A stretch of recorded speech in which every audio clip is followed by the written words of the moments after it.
Can you see my Man City t-shirt? Yes, I love it. Yes, I love Man City. Oh, na, na, na.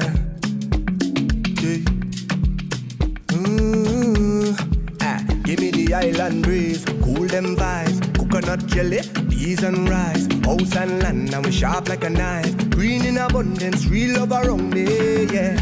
You want to know where we coming from? Say you want come look for me, yeah. If you're willing to have some fun, I could keep you company. Move that way, come girl.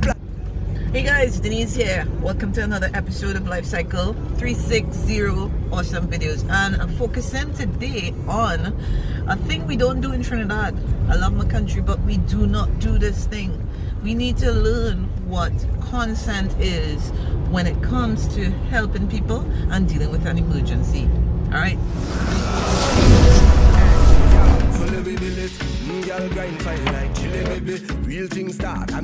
Touch base on why we need to be very mindful of getting permission when we want to help somebody.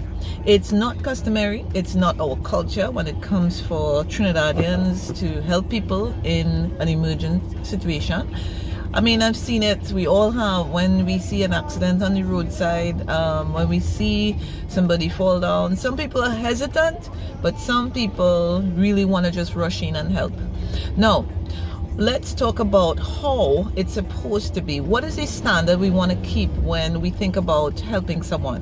Not because culturally we are wants to go in and just help people. We need to understand that there is something called consent, and it can be described in two categories. Consent basically means that you need to get permission from that person who is in need of help. There are two types of persons that's going to be in need of help. One is going to be somebody that is responsive, somebody that is talking to you, looking at you. They are the ones that you need to make sure and get that permission from. Now, beside doing how we do things in Trinidad, if we want to be trained and we want to be at a standard that is internationally set, let's learn how to introduce ourselves, and also let's ask somebody if it's okay to help them. Oh, yeah, give me the island breeze, cool them vibes, coconut jelly, peas and rice, house and land, I'm sharp like a knife, trees in abundance, see it all around me, yeah. You want to know where we coming from? Say you have something for me, yeah. The thing up on the ground, girl, you know that this is the season, baby. Hey. Miss Jolene, Jolene,